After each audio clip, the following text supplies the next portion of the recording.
माननीय उपसभापति महोदय, आज हम ग्रामीण विकास मंत्रालय की कार्यकारिणी पर चर्चा करने के लिए यहाँ उपस्थित हुए हैं। कागज पर आंकड़े आकर्षक दिखते हैं, लेकिन गांव की धरती पर हकीकत कुछ अलग है और कहानी कुछ अलग बता रही है। बजट 2026-27 में ग्रामीण विकास मंत्रालय को लगभग 1,97,000 करोड़ रुपए दिए गए, जो संशोधित अनुमान से केवल 4% अधिक है। सवाल यह है कि क्या ये 4% की ये वृद्धि उस ग्रामीण भारत को उम्मीदों को पूरा कर पाएगी क्या? जो महंगाई, बेरोजगारी, कृषि संकट से जूझ रहे हैं, ऐसे हमारे हजारों लाखों किसान, उनके संकट वो मिटा देगी क्या? महात्मा गांधी जी ने कहा था कि भारत की आत्मा उसकी गांव में बसती है। यदि गांव मजबूत नहीं होंगे तो विकास का दावा जो हम करते हैं वो अधूरा है। सरकार कहती है कि उसने ऐतिहासिक कदम उठाए हैं, लेकिन हमें यह देखना होगा कि घोषणा और जमीन पर असर के बीच कितनी दूरी है। घोषणा और जमीन पे जो असर होता है उसमें कितनी दूरी है। ग्रामीण विकास मंत्रालय देश के करोड़ों लोगों के जीवन से जुड़ा हुआ मंत्रालय है। इसके अंतर्गत रोजगार, आवास, सड़क, आजीविका, सामाजिक सुरक्षा और भूमि सुधार, ये सब कुछ मूलभूत अधिकार हमारे आते हैं। यदि इन योजनाओं का क्रियान्वयन सुदृढ़ हो तो गांव की तस्वीर बदल सकती है, लेकिन यदि इनका क्रियान्वयन कमजोर हो, तो यदि आवंटन और व्यय में अंतर हो, तो राज्यों के अतिरिक्त बोझ डाला जाए, तो यदि मजदूरों तथा लाभार्थियों को उनका अधिकार समय पर ना मिले, तो बजट का आकार चाहे कितना भी बड़ा हो, उनका प्रभाव बहुत सीमित रहेगा। सबसे पहले हमें ये समझना होगा कि ग्रामीण विकास का अर्थ केवल खर्च करना नहीं है, तो ग्रामीण विकास का अर्थ योजनाओं को मांग के आधारित, पारदर्शी और जवाबदेह बनाना है। पिछले कई वर्षों में हमने देखा है कि कई योजनाएं वास्तविक व्यय बजट अनुमान से कम हो रही है। यह स्थिति विशेष रूप से आवास योजना और कुछ अन्य कार्यक्रमों में स्पष्ट दिखाई देती है। ऐसे में यह प्रश्न उठना स्वाभाविक है कि क्या ये योजना निर्माण और जमीन पर क्रियान्वयन के बीच में समन्वय की कुछ कम है क्या? सर, सबसे बड़ी जो योजना है उसके लिए मैं बात करना चाहूंगी, जो मनरेगा, जिसका नाम हमने रखा था यूपीए के कार्यकाल में, उसका नाम उन्होंने बदल दिया है। सर, मनरेगा जो है रोजगार हमी योजना के नाम पे पहले हमारे स्टेट में, महाराष्ट्र में लागू हुई थी। हमारे वीसा पागे साहब ने वो लागू कर दी थी, और यही योजना यूपीए के गवर्नमेंट में हमारे सोनिया जी के विजन से और मनमोहन सिंह के इंटरवेंशन से ये लागू यहाँ पे पूरे देश में हो गई। उसका नाम महात्मा गांधी रोजगार हमी योजना ये कर दिया गया। महात्मा गांधी राष्ट्रीय ग्रामीण रोजगार गारंटी अधिनियम, उसको समाप्त कर दिया और वीबी ग्राम जी, ये उन्होंने उसका योजना नया लागू कर दिया है। नाम बदल गया, संरचना बदल गई, प्रस्तुति बदल गई, परंतु क्या जमीन पर की स्थिति बदली क्या? यह मूल प्रश्न है कि जिसका उत्तर देश का ग्रामीण मजदूर जानना चाहता है। यहाँ फिर महात्मा गांधी का मैं जिक्र करूंगी, क्योंकि जब हम नीति बनाते हैं तो आपको किसी भी नीति को बनाते समय अब सबसे गरीब और कमजोर व्यक्ति का चेहरा याद करिएगा और फिर नीति बनाइएगा, ये गांधी जी ने कहा था। हमें पूछना चाहिए कि क्या यही नई व्यवस्था उस व्यक्ति के काम आ रही है कि नहीं। सरकार ने बड़े जोर शोर से घोषणा की कि अब 100 दिन नहीं, लेकिन 125 दिन रोजगार की गारंटी दी जाएगी। सुनने में यह भी निर्णय ऐतिहासिक और उदार प्रतीत होता है, लेकिन आंकड़ों की सच्चाई से मुंह नहीं मोड़ना चाहिए। पिछले 10 सालों में औसतन एक परिवार को केवल 48 दिन को रोजगार मिला है। ये स्टैटिस्टिकली मैं बता रही हूँ। इसका अर्थ यह है कि 100 दिन की जो वैधानिक गारंटी थी वो भी पूरी तरह से लागू नहीं हुई। जब 100 दिन की व्यवस्था प्रभावी ढंग से लागू नहीं हुई तो 125 दिन का वायदा क्यों करते हो? जो वास्तविक सुधार नहीं है, वो है केवल एक घोषणा है। यह भी ध्यान देने योग्य है कि बहुत कम परिवार ऐसे हैं कि जिन्हें 100 दिन का पूरा काम मिला। अधिकांश ग्रामीण परिवारों को आंशिक रोजगार ही मिला। अधिकांश ग्रामीण परिवारों को आंशिक रोजगार ही मिला। कई बार उन्हें काम मांगने के लिए भी इंतजार करना पड़ा। यदि मांग आधारित व्यवस्था को ही सीमित कर दिया जाए तो गारंटी का विस्तार केवल कागज पर ही रह जाएगा, यह मैं आपको बताना चाहती हूँ। सबसे गंभीर प्रश्न बजटीय प्रावधान का है। वर्ष 2026-27 में पुराने मनरेगा के लिए मात्र 30,000 करोड़ रुपए का प्रावधान किया था। पिछले वर्ष के संशोधन के अनुमान से 66% कम है। यह कटौती केवल एक शंका नहीं बल्कि यह नीति का संकेत देती है। सरकार कहती है कि वीबी ग्राम जी जो 95.692 करोड़ रुपए हमने दिए गए हैं, लेकिन हमें यह भी देखना है कि नई व्यवस्था में 60-40 का अनुपात उन्होंने रखा है। केंद्र 60% देगा और राज्य 40% देगा। पूरा भार और सामग्री का लागत अधिकांश हिस्सा वहन पहले करती थी केंद्र सरकार, लेकिन अभी राज्यों को अधिक वित्तीय जिम्मेदारी उठानी होगी। ये वस्तुस्थिति है। देश के कई राज्य पहले से ही राजकोषीय दबाव में हैं। यदि उन्हें रोजगार योजना में अतिरिक्त संसाधन लगाने होंगे तो ये क्या वो सामाजिक योजनाओं में कटौती करेंगे या फिर वो काम की मांग की सीमित करने का प्रयास करेंगे? क्या यह रोजगार की गारंटी है या राज्य को वित्तीय दबाव में डालने की कोशिश है या रणनीति है? यही आपको समझना होगा। यदि कोई राज्य अपनी हिस्सेदारी समय पर नहीं दे पाए तो क्या मजदूरों को भुगतान रुकाएगा? इन प्रश्नों के जवाब मंत्री जी आपने देने चाहिए। रोजगार गारंटी कानून एक महत्वपूर्ण प्रावधान है। यह अगर किसी को काम मांगने के लिए 15 दिन के अंदर अगर रोजगार नहीं उपलब्ध किया गया तो नहीं कराया गया तो बेरोजगारी भत्ता देना अनिवार्य है और एक कानूनी तरतूद है। अगर आपको नहीं दे सकते हैं आप उनको काम तो, लेकिन ये प्रशासनिक नहीं लेकिन कानूनी अधिकार है। 2019 से 2025 तक सिर्फ बेरोजगारी भत्ते का 8% सिर्फ भुगतान हुआ है। यह 25 और 26 में तो यह आंकड़ा सिर्फ 2% रहा है। इसका अर्थ यह है कि कानून में जो सुरक्षा दी गई है कामगारों को, मजदूरों को, वो सुरक्षा आगे देखिए उन्होंने कर दी है। गरीब मजदूर के पास न तो लंबी कानून लिखने की क्षमता है न वह प्रशासनिक गलियारों में भटक सकते हैं। यदि गारंटी का उल्लंघन हो तो भत्ता न मिले तो कानून का यह बहुत बड़ा अवमूल्यन भी है। मजदूरी का दर का प्रश्न भी अत्यंत महत्वपूर्ण है सर। कई राज्यों में घोषित मजदूरी दर और वास्तविक भुगतान के बीच अंतर देखा गया है। कई घोषित दर 300 रुपए है तो कोई भुगतान उससे भी कम हुआ है। मजदूर की आय में यह अंतर उसके परिवार का भोजन, शिक्षा, स्वास्थ्य पर सीधा प्रभाव डालता है। इसके साथ ही मजदूरी दर की गणना आधार वर्ष 2009 से 10 उसके आधार पर आपने मजदूरी का दर निश्चित किया है, लेकिन महंगाई तो लगातार बढ़ती जा रही है। हम प्रतिदिन देखते हैं कि महंगाई बढ़ती जा रही है। यहाँ बैठ के भी हम समझ रहे हैं कि महंगाई का बहुत बड़ा हिस्सा हम उठा रहे हैं। सामग्री, खाद्यान्न, ईंधन, दैनिक उपभोग, ये सब वस्तुओं की कीमतें कई गुना बढ़ चुकी है। यदि मजदूरी का दर महंगाई से अनुरूप संशोधित नहीं होगी तो वास्तविक आय घटती जाएगी। क्या यह न्यायसंगत है कि ग्रामीण मजदूर की मजदूरी पुरानी गणना के आधार पर रहे और जबकि बाजार की कीमतें वर्तमान के अनुसार बढ़ती रहे? भुगतान की देरी में और एक बड़ी समस्या है। कई बार मजदूरी की भुगतान निर्धारित समय से सीमा के अंदर नहीं होती है। तकनीकी कारण, राज्य की हिस्सेदारी में देरी या प्रशासनिक लापरवाही के कारण मजदूरों को सप्ताहों महीनों तक इंतजार करना पड़ता है। जब मजदूर को समय पर भुगतान नहीं मिलेगा तो उसकी आजीविका पर संकट आएगा। रोजगार गारंटी का उद्देश्य यही था कि संकट के घड़ी में उनको मदद की मिल जाए और उनके परिवार को उनको राहत का हाथ मिल जाए। यदि भुगतान ही अनिश्चित रहे तो योजना का मूल उद्देश्य जो है वो ही पराभूत हो जाता है। सामाजिक अंकेक्षण की पारदर्शिता और जवाबदेही का आधार है। देश की लगभग 2.7 लाख ग्राम पंचायत में केवल 63% में कम से कम एक बार सामाजिक अंकेक्षण हुआ है। इसका अर्थ यह है कि बड़ी संख्या में पंचायतों में कार्य की सार्वजनिक समीक्षा ही नहीं हुई है। सामाजिक अंकेक्षण केवल औपचारिकता नहीं बल्कि समुदाय की भागीदारी का माध्यम है, जिससे फर्जी जॉब कार्ड, अपूर्ण कार्य, भुगतान अनियमितता ये सबकी पहचान होती है। यदि ये व्यवस्था ही कमजोर होगी तो पारदर्शिता का कमजोर होना स्वाभाविक है। प्रशासनिक क्षमता की स्थिति भी चिंताजनक है। एक पंचायत का सचिव सर औसतन 17 पंचायतों का कार्य देखता है। इतने बड़े दायरे में रिकॉर्ड का संधारण करना, मांग का पंजीकरण करना, कार्य आवंटन, मस्तर रोल प्रबंधन और सामाजिक अंकेक्षण की तैयारी, ये कैसे प्रभावी ढंग से कर पाएंगे वो?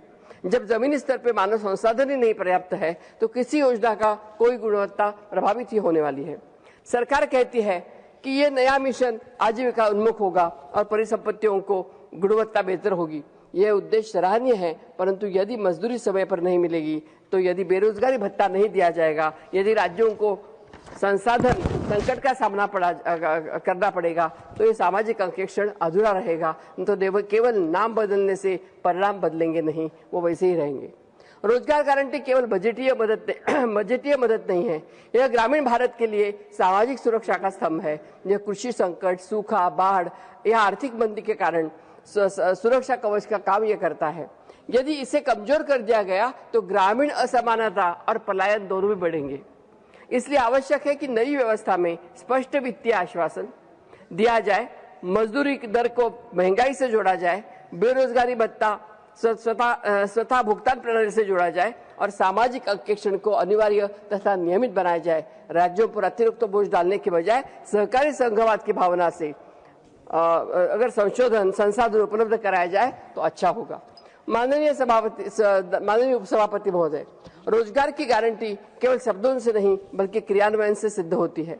यदि सरकार वास्तव में ग्रामीण मजदूर के साथ खड़ी है तो उसे यह सुनिश्चित करना होगा कि कानून की भावना और उद्देश्य दोनों सुरक्षित रहे। तभी यह कहा जा सकता है कि परिवर्तन का नाम केवल नाम का नहीं लेकिन बल्कि व्यवस्था का है।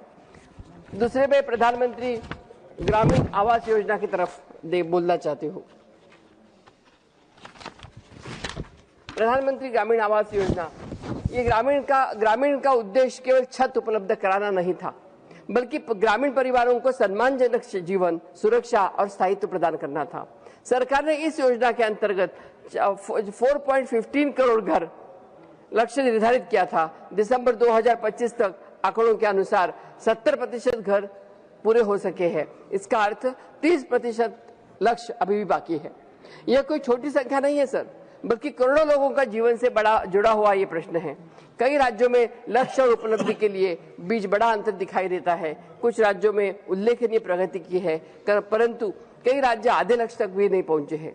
इससे स्पष्ट होता है कि योजना से क्रियान्वयन का क्षेत्रीय असमानता है। यदि किसी राज्य में प्रशासनिक क्षमता मजबूत है, भूमि की उपलब्धता स्पष्ट है और वित्तीय प्रवाह नियमित है, तो वहां प्रगति तेज है। लेकिन जहां ये तत्व कमजोर है, वहां निर्माण की गति धीमी है। ऐसे में एक समान राष्ट्रीय लक्ष्य निर्धारित कर देने का पर्याय उपलब्ध नहीं है, बल्कि राज्यों के भिन्न परिस्थितियों के अनुसार विशेष रणनीति बनानी चाहिए।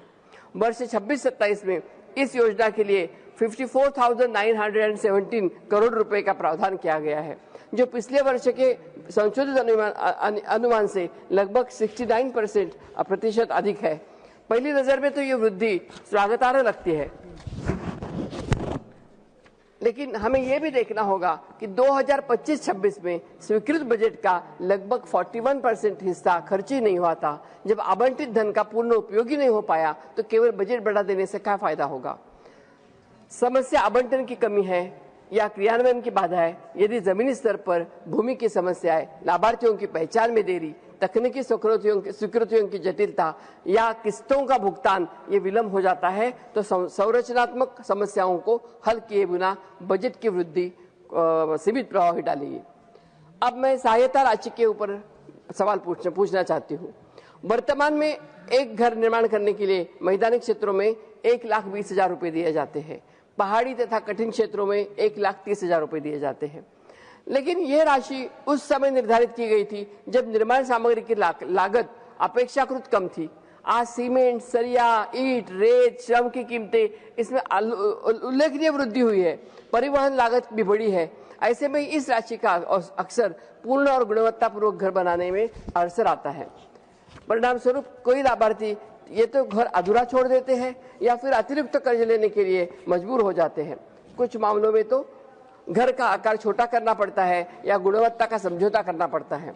यह स्थिति योजना के मूल उद्देश्य से विपरीत है। संसदीय समिति ने, पार्लियामेंट्री कमेटी ने यह सहायता राशि बढ़ाकर लगभग 4 लाख बनाने की उन्होंने सलाह दी है, लेकिन ये गंभीर और व्यावहारिक सुझाव है।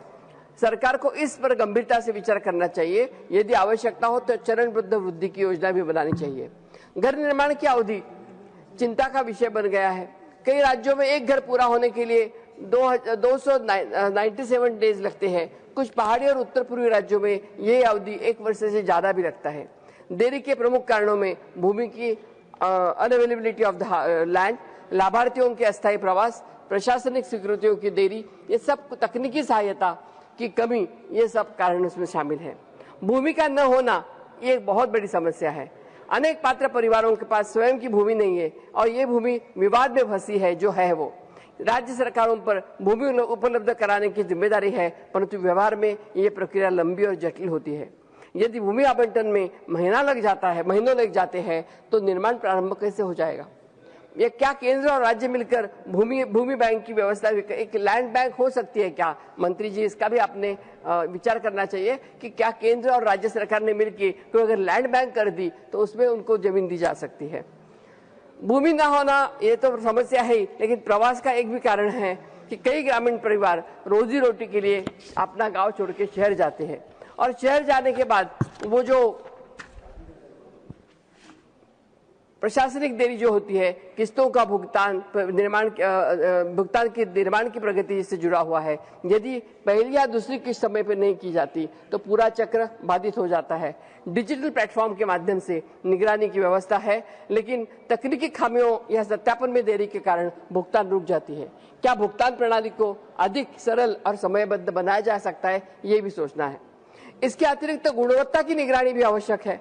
यदि लक्ष्य केवल संख्या पूरी करने का हो तो निर्माण की गुणवत्ता प्रभावित हो सकती है।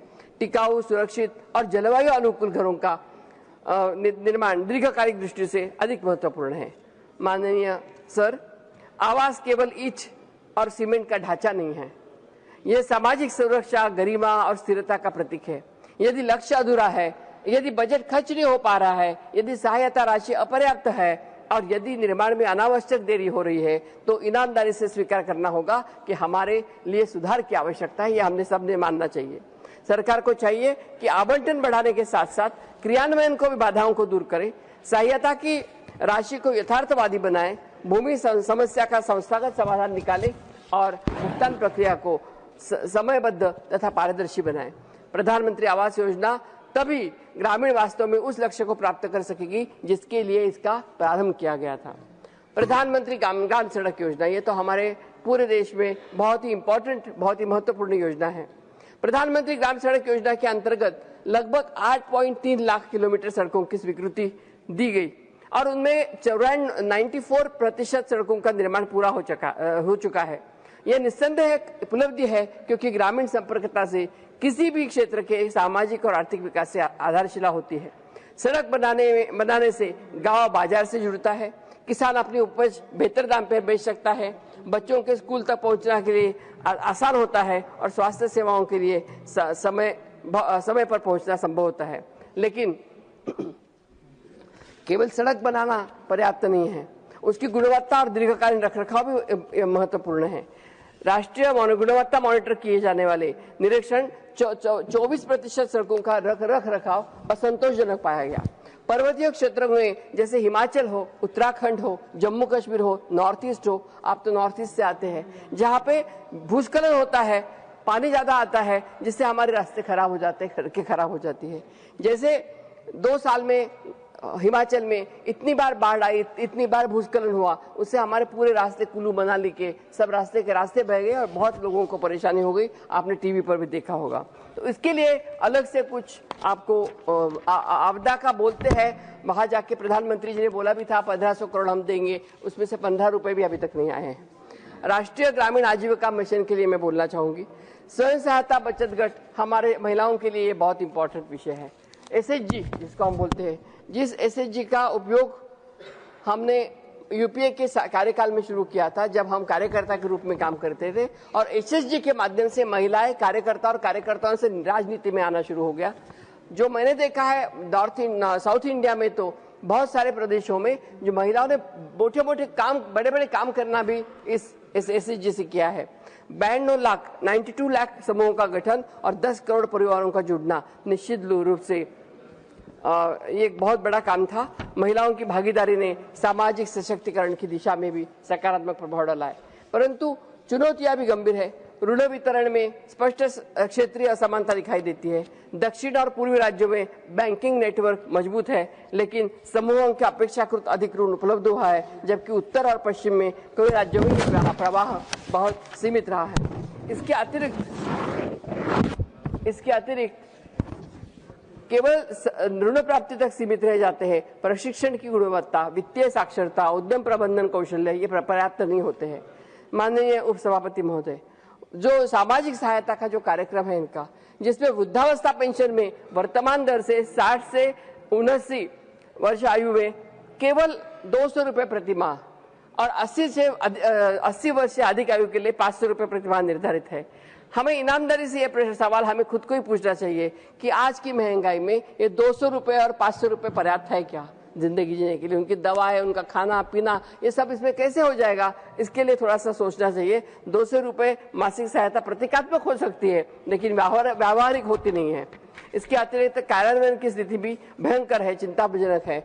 कई राज्यों में पेंशन टाइम पे नहीं मिलती, कुछ राज्यों में त्रैमासिक भुगतान होते हैं, कुछ राज्यों में तो वार्षिक भुगतान होते हैं। बेचारे बूढ़े लोग वेट करते रहते हैं, इंतजार करते रहते हैं।